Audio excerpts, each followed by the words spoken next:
네.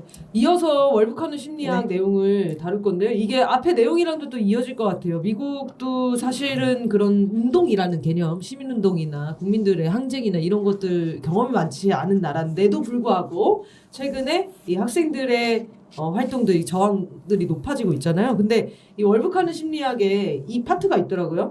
북한이 독재국가고 포갑정권이다. 이렇게 우리가 다 흔히들 알고 있는데 책에서는 북한이 포갑정권인지 아닌지를 확인할 심리학적 방법이 있다고 하셨어요. 포갑정권 치하에 사는 사람들의 심리를 4가지로 설명을 해주셨는데 두려움과 무력감, 우울과 비관, 자기 검열과 억압 이렇게 4가지를 뽑으셨습니다. 그래서 요것들이 북한에 잘 안 보이면은 포갑정권이 아니라는 거죠. 그렇죠. 네. 그 얘기죠. 하나하나 한번 사례 들어서 설명을 해주십시오. 그 사람들은 흔히 뭐 북에 대해서 여러 가지 정보들이 쌍방 정보들 중에서 안 좋은 정보가 많이 들어서 한국에는 뭐 기관총으로 비행기 기관총으로 쏴주겠다는 거예요. 여기도 신문 나오고 맨날 그러잖아요. 어마어마한 정보네 정말. 그냥 그거 들을 때 진짜 나 그때 진짜 이해를 못했어요. 왜 사람을 죽일 때 굳이 비행기 기관총을 갖다가 쏴 죽일까? 아까운데. 네. 아깝고 번거롭고 얼마나 힘든데 이게. 하여튼 그런 기사들도 넘쳐나고 한국에서 북쪽이 나오는 장면만 나오면 고문하는 장면, 그렇죠. 때리는 장면 이렇게 나오니까 이제 한국 사람들은 야 그냥 이미지가 딱 박혀 있잖아요. 끔찍한 어떤 감정도 없고 독재 정권이다, 포갑 정권이다 이런 게 박혀 있는데 그러면 또 반대적으로 그렇지 않다라는 증거를 대면 믿겠냐고요. 안 믿겠죠. 돈 받고 뻥치는 거다. 뭐 내지는 뭔가 뭐 세력이 연관돼 있는 불순한 이렇게 생각하는 거지 네. 믿지를 않는단 말이에요. 그래서 제가 제안한 게 그거죠. 그렇게 정보가 뭐냐에 따라서 싸우면 끝이 없으니까 포갑 정권이냐 아니냐 할 수 있는 방법 하나 확실하게 내가 얘기해 주겠다고 한 거예요. 그게 뭐냐면 어떤 집에 아이가 아빠한테 맞고 있다. 가정폭력이 있다는 신고가 들어왔어요. 그럼 가서 아빠한테 때렸냐 안 때렸냐 물어보면 알 수 있어요? 거짓말할 수도 있죠. 안 때린다 그러죠. 네. 미쳤다고 때렸다고 했어요. 안 때린다 그러죠. 그럼 애한테 물어보면 알 수 있을까요? 아빠가 때리냐고? 안 때렸다고. 안 때렸다고 갈 수도 네. 높아요. 왜냐하면 그 얘기했다 더 맞으니까. 그렇죠. 그럼 어떻게 하면 되느냐? 애 보면 알죠. 애 심리를 그냥 딱 보면 알죠. 애 심리 상태 딱 보면 알잖아요. 선생님도 알 거 아니에요. 딱 보면 알죠. 자, 눈빛만 봐도. 맞고 지내는 아이 어떨 것 같아요?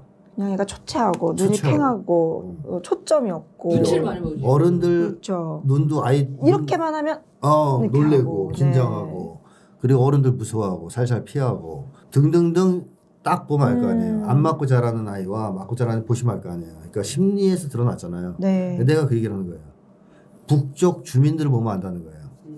북쪽 주민들 심리를 보면 아는 거지. 뭐 그게 머리 아프게 싸우냐. 포갑 정권이면 당연히 조금 전에 이 사례처럼 매 맞고 자란 아이 같을 거고 북쪽 사람들이 포갑 정권이 아니면 그런 아이와는 다른 네. 모습을 보일 거 아니냐. 그러니까 북쪽 주민들을 그냥 들여다봐라. 이렇게 얘기를 한 겁니다. 우리만 못 갈 뿐이지 사실은 이제 다른 나라 사람들은 갈 수 있기 많이 가는 때문에 사람들도 북한 있고. 주민들을 우리 볼 수 있잖아요 유튜브에서. 네. 우리가 많이 갔기 때문에 경험들이 많죠. 네, 그리고 뭐 맞아. 활발했을 때는. 여러 방문자들의 경험담들이 있으니까 그게 관찰이 안 될 수가 없어요.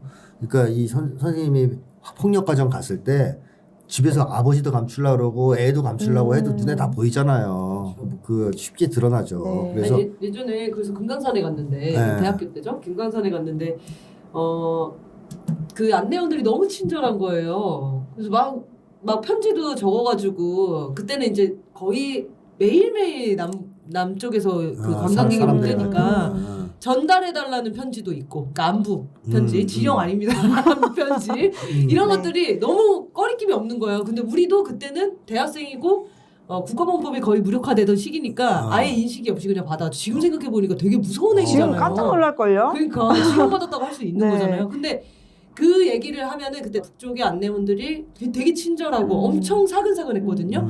그럼 다 교육당한 사람이라는 거예요. 굉장히 교육을 이렇게 될 수만 있다면 철저하게 받아가지고 일부러 더 좋은 사람인 척 연기를 하는 거다 막 이런 얘기들을 하는 사람이 있었거든요. 네네. 그런 거는 어떻게?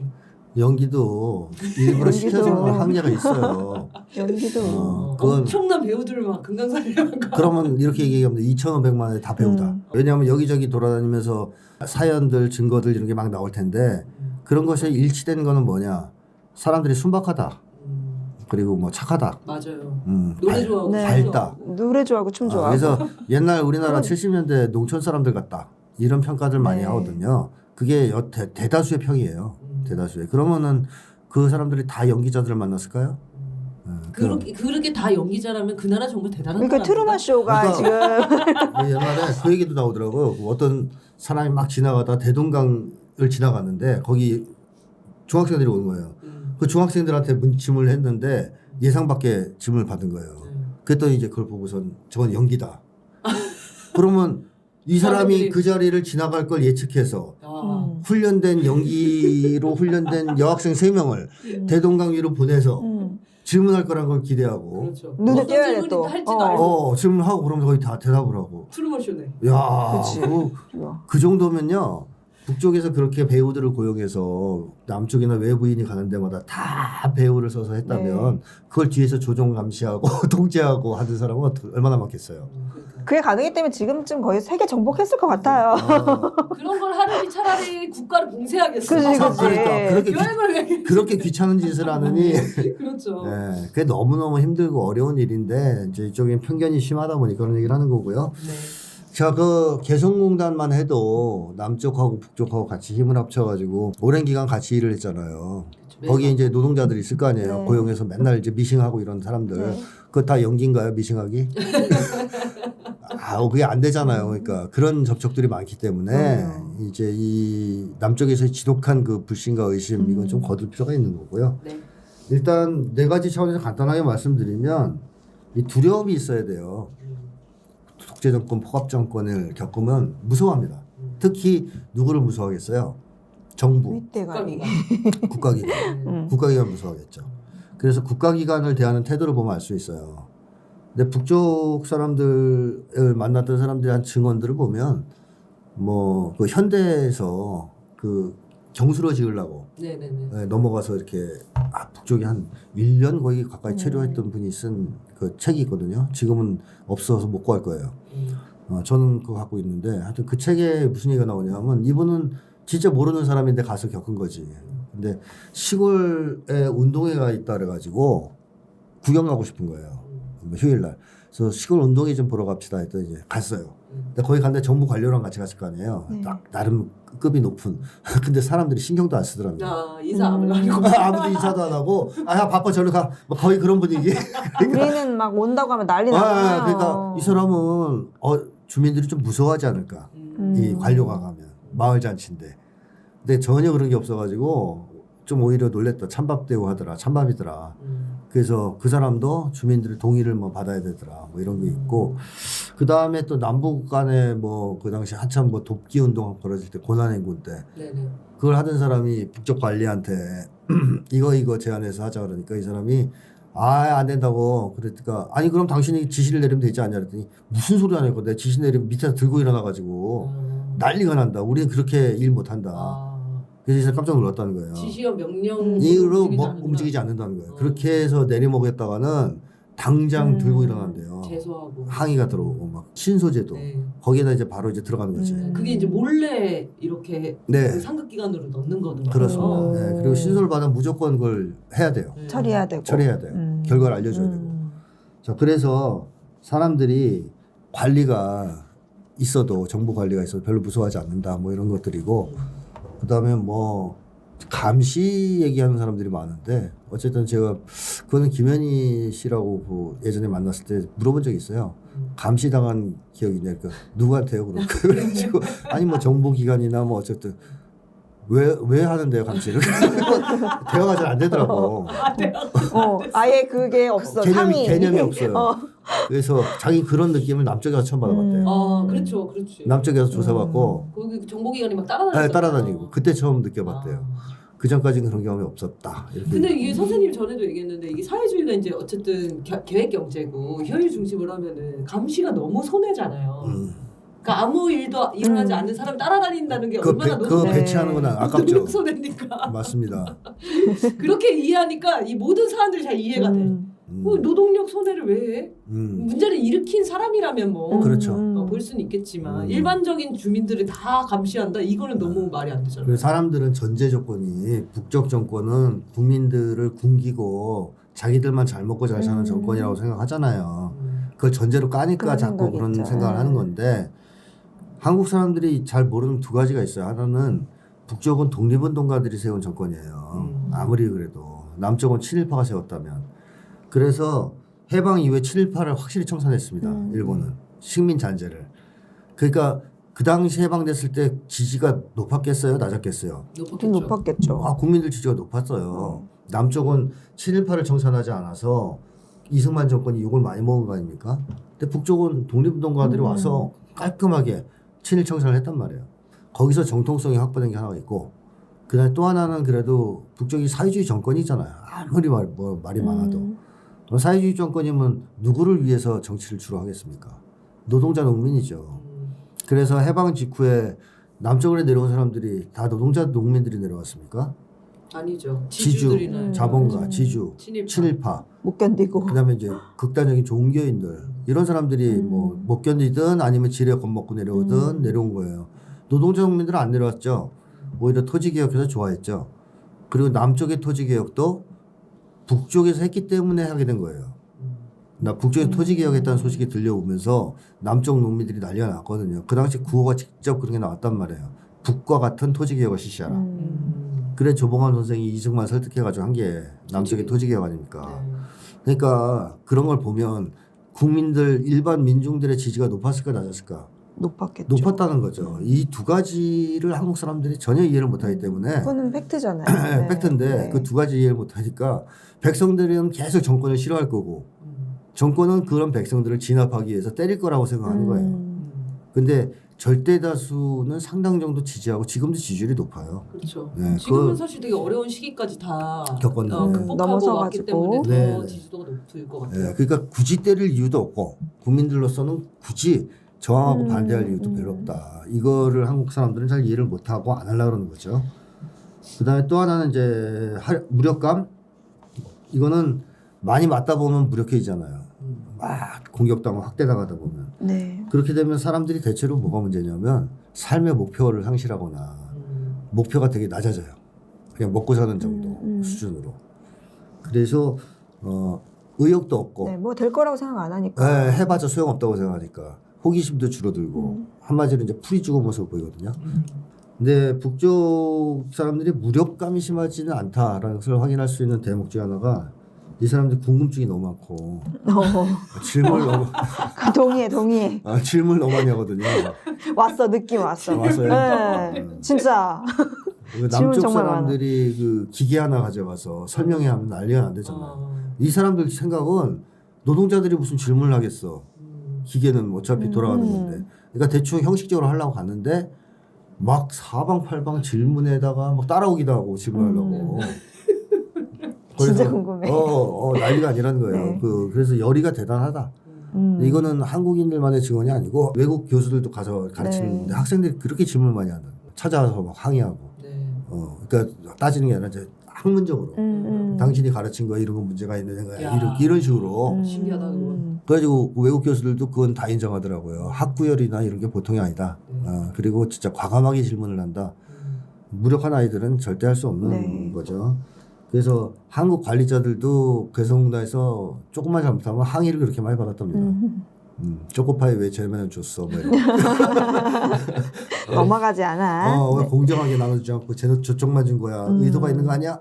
저는 그 사례가 기억이 나는데 개성공단 사람들 책에 보면은 북쪽 사람들이 체육 시간이 꼭 있다는 거예요. 노동하는 일과 중에. 그래서 점심에 나가서 배드민턴을 친대요. 근데 그 배드민턴 시간을 우리 남쪽에서는 안 쳐주죠. 안 되잖아요. 그런 거 그런 게 이상하잖아. 왜 있어? 그러니까 네. 그러니까 그거 할 시간에 일을 더 해라 했더니 엄청나게 항의를 받았다는 거야. 그렇죠. 체육도 안 하면서 노동을 어떻게 하냐 막 이런 얘기를 했다는 거야. 그래서 그 사례가 너무 재밌었거든요. 그러니까 항의라기보다 정당한 권리를 침해받는 거에 네. 굉장히 권리 주장. 네. 주장이 센 것 같더라고요. 세요. 그래서 고생 그걸 많이 갑질을 못한다는 거 아니에요. 음.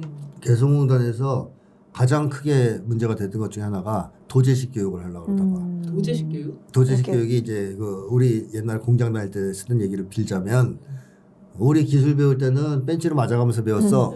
맞아가면서 배우는 거 시켜요. 아 진짜? 네. 아 그래요? 혼나면서 어. 야, 똑바로 안 해? 아. 그걸 지금 그 일이라고 했어. 그러면서 막 때리고 혼내고 갈구고 그러면서 배웠다. 이건데 그렇게 가르치려고 하면 북쪽 노동자들의 반응이 어떠냐? 바로 멱살 잡아. 그래가지고 그런 사건 몇 가지가 책에 나온 걸 소개를 해드리면 하나는 조금 세게 얘기했나 봐. 반말 비슷하게. 그러니까 바로 멱살 잡고 거기서 이쪽에서 이제 니는 노동자고 난 관리자고 뭐 어쩌고저쩌고 했나 봐요. 그러니까 삽으로 막 때리려고 그러고. 무서워. 아 그러면서 하는 말이 정말 기억나요. 돈에 팔려온 주제에 어디서 감히 노동자가 네. 뭐 그런 사건이든 이야. 또 지나가면서 야이 뭐 무슨 새끼야 했는데 바로 쫓겨나고 네. 그것 때문에 항의하고.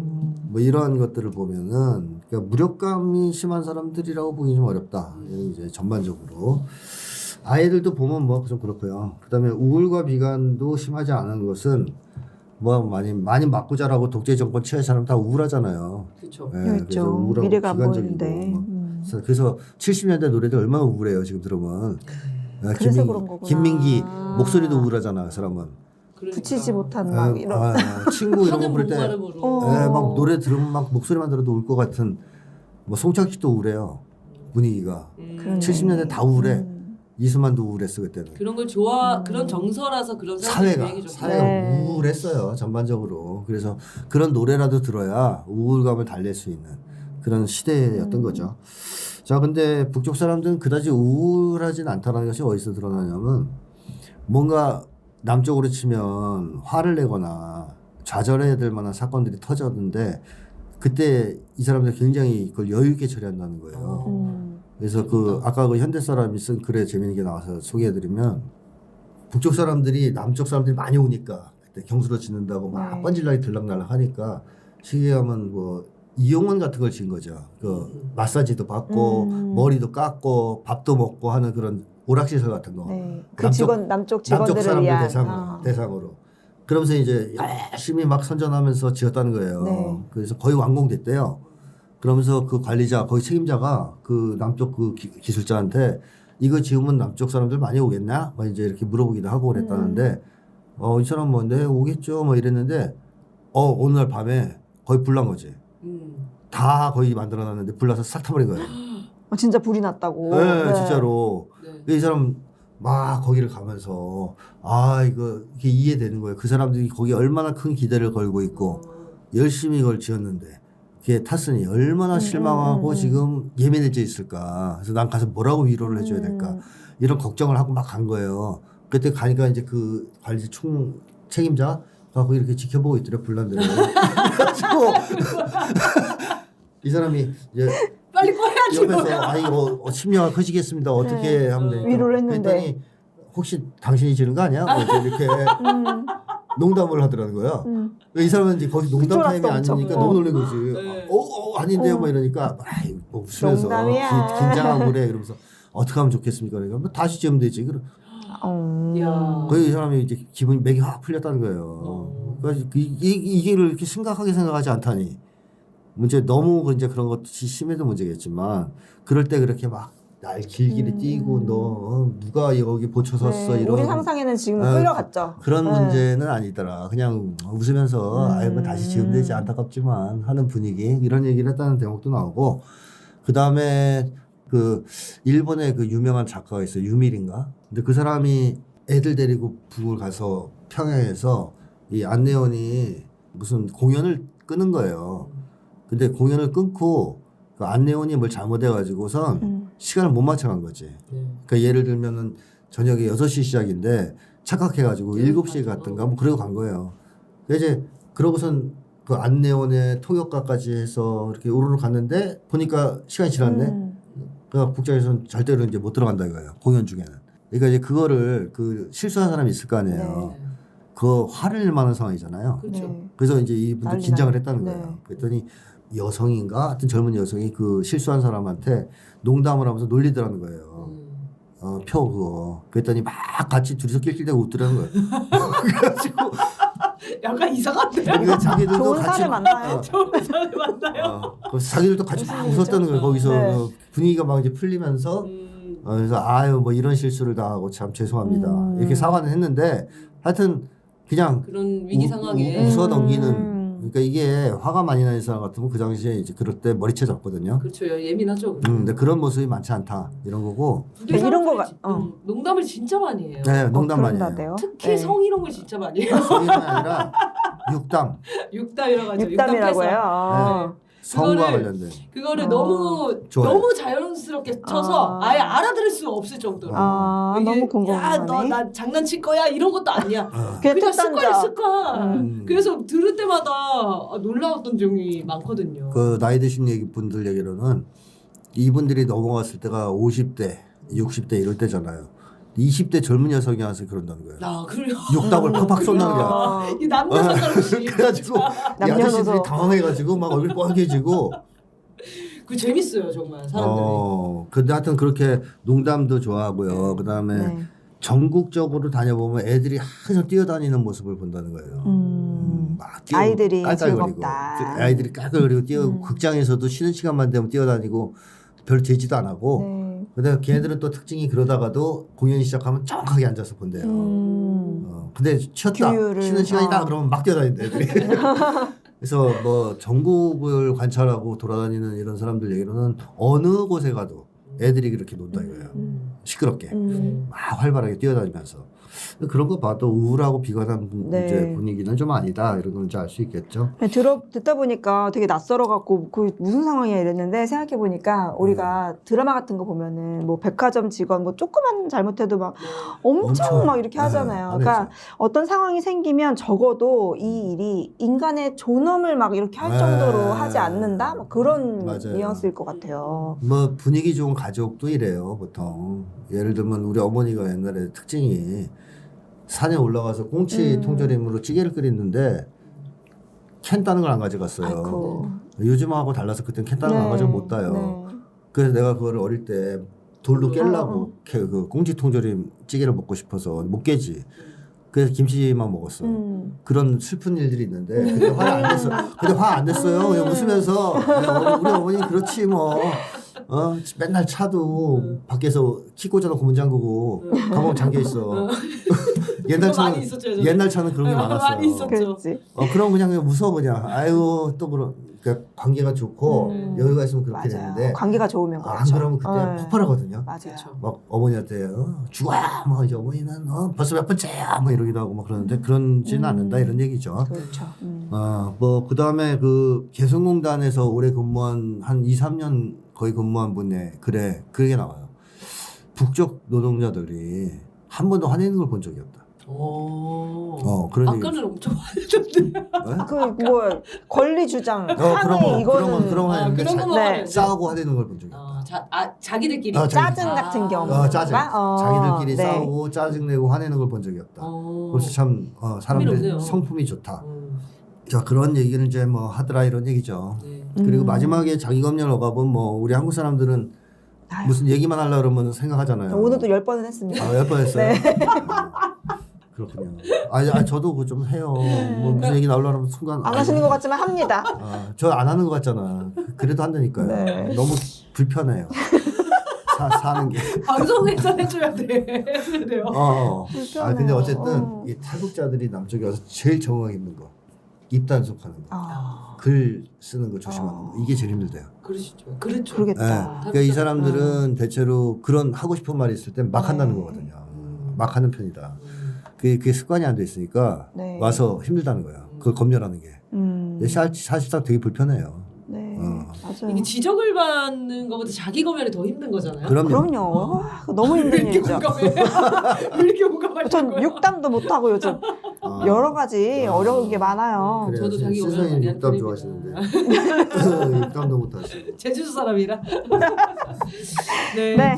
북한이 포갑 정권 치하가 아니라는 그런 심리학적 증거들을 좀 다뤄봤고요. 자세한 그런 사례들은 말씀하신 이제 개성공단 사람들이라든지 그리고 김연희 선생님이 쓰신 책이 있고요. 그리고 아까 류미리 작가가 네. 쓴 책도 있고요.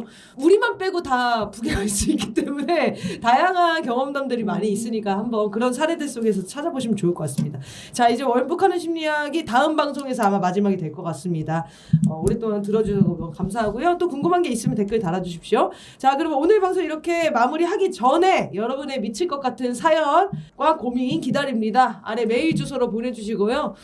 네, 메일 주소 확인하시고 메일 짧은 사연, 긴 사연 상관없으니까 편한 마음으로 사연 보내주시기 바랍니다. 자, 그럼 방송 마치겠습니다. 시청해주신 여러분 감사합니다. 감사합니다.